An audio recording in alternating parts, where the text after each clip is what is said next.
स्वागत है दोस्तों। स्टडी फॉर यूपीएससी में हम लोग इकोनॉमी की का अध्ययन कर रहे थे। आज उसका इकोनॉमी पार्ट 22 है, ठीक है। और हम लोग बैंक एंड यानी कि मनी एंड बैंकिंग चैप्टर की शुरुआत कर दिए थे। अभी हम लोग रिवर्स रेपो रेट पढ़ेंगे। इससे पहले हम लोगों ने रेपो रेट और रियल सेक्टर इकोनॉमी में क्या उसका संबंध होता है वो भी हम लोगों ने देखा था। अब आगे देखते हैं। देखिए, रिवर्स रेपो रेट क्या होता है, तो यह भी एक प्रकार का ब्याज दर है जिस पर क्या करता है कि आरबीआई जो है आपको बैंकों से आपको पैसा उधार लेता है। देखिए, आरबीआई लेता है किससे? बैंकों से। यानी अगर हम कहें रेपो रेट में क्या हुआ था, तो आरबीआई बैंकों को पैसा दिया था, लेकिन रिवर्स रेपो रेट में क्या हो रहा है, क्या कर रहा है कि बैंक जो है वो आरबीआई को पैसा देता है, ठीक। इसलिए इसको शॉर्ट फॉर्म में इसको आरआर भी कहेंगे, ठीक है। अब ध्यान दीजिए कि ये जो रिवर्स रेपो रेट है उसकी ज़रूरत क्यों पड़ती है। तो इसकी ज़रूरत इसलिए पड़ती है कि अगर अर्थव्यवस्था में पैसा एक्सेस आ जाए, है ना, एक्सेस लिक्विडिटी आ जाती है, तो क्या होता है कि इस एक्सेस लिक्विडिटी को एब्जॉर्ब करना बहुत ज़्यादा ज़रूरी होता है। इसीलिए रिवर्स रेपो रेट को क्या किया गया है, इंट्रोड्यूस किया गया होगा, ठीक है। तो इसका मतलब है पैसों की अधिकता जब हो जाती है अर्थव्यवस्था में तो उसको एब्जॉर्ब करने के लिए आरआरआर का उपाय किया जाता है, ठीक है। अगर इस प्रकार अगर हम कहें तो ये जो रिवर्स रेपो रेट है यानी कि आरआरआर है वो आपको अर्थव्यवस्था की तरलता को प्रभावित करता है, ठीक है, समझ रहे हैं। अब देखिए, ये जो आरआरआर है अगर वो बढ़े, ठीक है, तो क्या होगा। देखिए, अगर आरआरआर बढ़ेगा तो आप देख रहे हैं ना कि जिस पर आरबीआई बैंकों से पैसा लेता है ना, यानी कि आरबीआई के पास पैसा बढ़ेगा लेकिन बैंक के पास पैसा घटेगा। तो देखिए, बैंक ज़्यादा पैसा क्या करेगा कि आरबीआई को जमा करेगा, ठीक है। देखिए, ये चाहे तो इसके पास जो यानी कि बैंक के पास अगर ज़्यादा पैसा है तो वो लोन भी दे सकता है, लेकिन एक बात बताइए, ज़्यादा सिक्योर पैसा बैंकों के लिए कहाँ रहेगा, आरबीआई में या फिर लोगों के पास? उम्मीद है आप समझ गए होंगे कि आरबीआई के पास उसकी पैसा जो होगा वो ज़्यादा सिक्योर होगा। इसलिए अगर पैसा ज़्यादा रहे और अगर आरबीआई क्या करे कि रेपो रेट को बढ़ा दे तो बैंक कहेगा हम आरबीआई के पास पैसा जमा करेंगे। तो आरबीआई के पास जैसे ही पैसा जमा होगी पीपल को तो मिलेगा नहीं, तो बाजार से पैसा की मात्रा अपने आप कम हो जाएगी और जैसे ही कम हो जाएगी तो क्या होगा, इन्फ्लेशन अपने आप कम हो जाएगा, ठीक है ना। समझ में आ रही बात। जब हम इन्फ्लेशन पढ़ाएंगे ना उस समय और भी कुछ बातें करेंगे, ठीक है। तो इन्फ्लेशन फिलहाल यहाँ पे क्या हो जाएगा, कम हो जाएगा। तो अगर आरआरआर बढ़ेगा यानी कि रिवर्स रेपो रेट बढ़ेगा तो उससे इन्फ्लेशन क्या हो जाएगा, कम हो जाएगी। वही उल्टा देखिए कि अगर आरआरआर को क्या किया जाता है कि कम किया जाता है तो अब क्या होगा बताइए। तो बैंक आरबीआई के पास जो है वो पैसा जमा करना बंद कर देता है, और जब बंद करेगा तो इसका मतलब पैसा वो कहाँ देगा, पैसा बाजार में देगा और बाजार में तरलता बढ़ जाएगी, ठीक है ना। इससे आपको क्या होगा कि मार्केट जो है बहुत तेज़ी से ग्रोथ करने लगेगी, ठीक।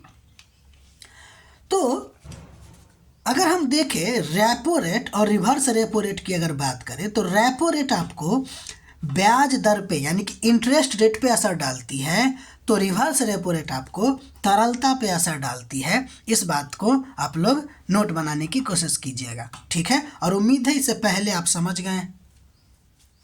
एक और बात भूलने वाली बात नहीं है ये कि ये जो रिवर्स रेपो रेट होता है ना वो हमेशा रेपो रेट से कम होता है। रिवर्स रेपो रेट हमेशा आपको रेपो रेट से कम होता है। ये एकदम पॉइंट को दिमाग में बैठा लीजिए, ठीक। ध्यान दीजिए कि कुछ आपको ऐसे रेट मिलेंगे जो आपको पब्लिक इफेक्ट डालता है और कुछ ऐसे हैं जो पब्लिक इफेक्ट नहीं डालता है। यानी कि अच्छा ये रेट भले ही आपको पब्लिक को इफेक्ट करता है लेकिन इनडायरेक्टली तौर पे, डायरेक्टली नहीं, ठीक है। लेकिन कुछ ऐसे हैं जिससे इफेक्ट नहीं पड़ेगा पब्लिक को, तो ध्यान दीजिए, जैसे बैंक रेट की अगर बात करें तो इस पर डायरेक्ट इफेक्ट पड़ेगा पब्लिक, यानी कि पब्लिक को, यानी कि कहेगा कि बैंक रेट से पब्लिक इफेक्ट होती है, तो ये बात सही हो जाएगा। रेपो रेट से इनडायरेक्टली इफेक्ट होता ही है, ठीक है ना। लेकिन आर से, यानी कि जो अभी हम लोग पढ़े हैं रिवर्स रेपो रेट से, वो आपको डायरेक्टली की मतलब इफेक्ट नहीं होता है। ऐसा क्यों हम कह रहे हैं, क्योंकि देखिए आर में आपको पैसा आपको बैंक से उठ के कहाँ जा रहा है, आरबीआई के पास न जा रहा है, या कम अगर हो रहा है तो क्या हो रहा है, मतलब कि बैंकों के पास आ रहा है। यानी कि ये जो ट्रांजैक्शन आपको हो पा रहा है वो किसके किसके बीच हो रहा है, बैंक और बैंक के बीच हो रहा है। इसमें पब्लिक कहाँ से आ गई, ठीक है ना। उसी प्रकार अगर एमएसएफ की बात करें, मार्जिनल स्टैंडर्ड फैसिलिटी कहते हैं, इसके बाद यही पढ़ेंगे। इसमें भी लिमिटेड का है या फिर इनडायरेक्टली इफेक्ट करता है पब्लिक का। और एसडीएफ, देखिए ये जो एसडीएफ है ना वो आर ही है, अब वर्तमान में इसको यही कहा जाता है। तो अब ये भी आपको पब्लिक पर इफेक्ट नहीं करता। ये ना हो सकता है आपको पीटी में क्वेश्चन बन जाए, ठीक है ना, इसलिए इसको लिखने की कोशिश कीजिएगा, ठीक है। अभी हम लोग आगे बढ़ते हैं। अब हम लोग पढ़ेंगे एमएसएफ, यानी कि मार्जिनल स्टैंडिंग फैसिलिटी। ध्यान दीजिए कि यह एक सुविधा है, ठीक है, जिसमें कमर्शियल बैंक जो है ना वो आरबीआई से ओवरनाइट यानी एक रात के लिए पैसा उधार ले सकता है। यानी कब ले सकता है, आपातकालीन स्थिति में, वैसे ही तो लेगा नहीं, ठीक है ना। अब एक चीज़ आपको यहाँ समझना होगा, कहता है कि यह कैसे काम करता है। एमएसएफ जो है आपको कैसे काम करता है। पहले बात ये समझे ना कि एमएसएफ से आपको क्या होता है कि कमर्शियल बैंक आरबीआई से ओवरनाइट मनी लेता है, यानी कि एक रात के लिए मनी लेता है।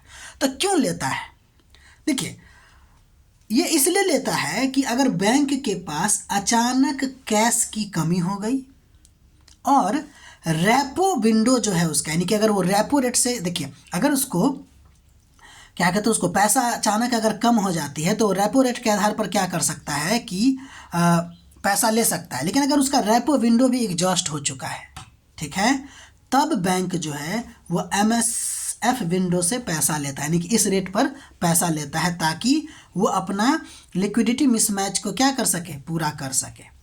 ध्यान दीजिएगा, इस एमएसएफ पर भी कोलेट्रल जमा करता है आरबीआई, और वो क्या होगा, गवर्नमेंटल सिक्योरिटी यानी कि जीसेक ही होगा, ठीक है। यानी कि सरकारी प्रतिभूति के बदले एमएसएफ पे आपको क्या करता है, आरबीआई बैंकों को एक रात के लिए लोन देता है, ठीक।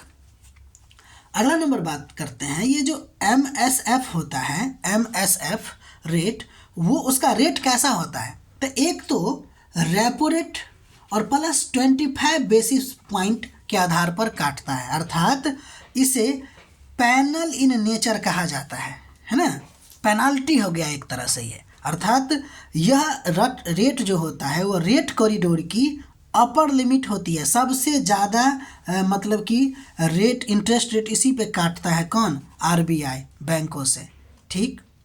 इस बात को लिखने की कोशिश कीजिएगा, ठीक है। बाकी अभी और कुछ बातें समझते हैं इसमें। देखिए अब ये जो बात हम आपको बोले हैं कि बैंकों को अचानक कैश की कमी हो जाना, भाई ये क्या है, इसका मतलब क्या है, तो देखिए बैंकों की अचानक पैसे की कमी को हम लोग पढ़ते हैं एलएएफ यानी कि लिक्विडिटी एडजस्टमेंट फैसिलिटी में। और देखिए इसके आधार पर हमको ये पढ़ना होगा तो फिर आपको समझ में आएगी कि एक यह जो होता है ना फ्रेमवर्क होता है, क्या होता है, एक फ्रेमवर्क होता है जिसके जरिए आरबीआई जो है वो बैंकिंग सिस्टम में शॉर्ट टर्म लिक्विडिटी को मैनेज करता है, खासकर ओवरनाइट लिक्विडिटी में।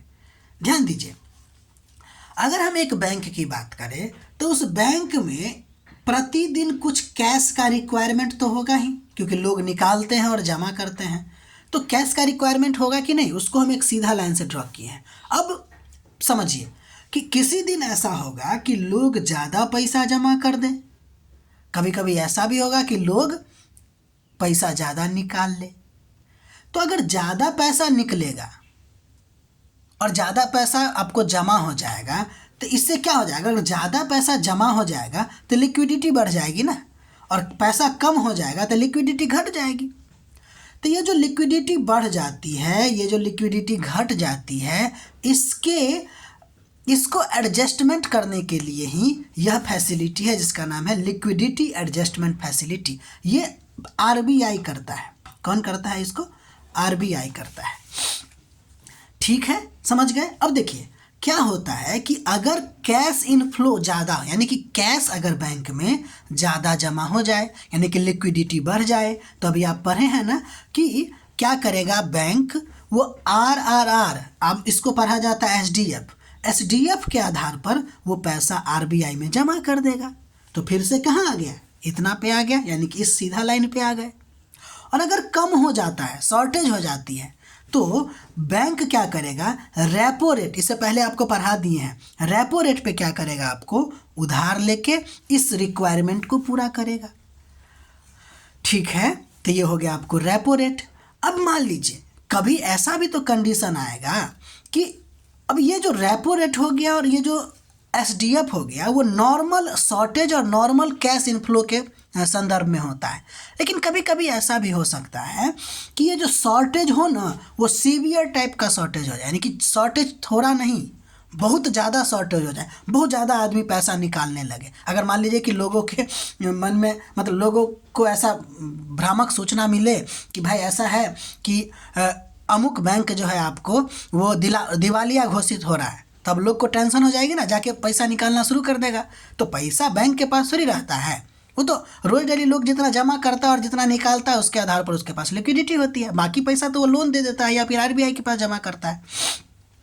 तो अचानक पैसा निकालने लगेगा तो बैंक के पास पैसा खत्म हो जाएगा। तो अब क्या करेगा? तो पहले रेपो रेट के आधार पर उधार लेगा, अब रेपो रेट भी खत्म हो गया, अब फिर भी पैसा लोग निकाले जा रहा है। अब क्या करेगा?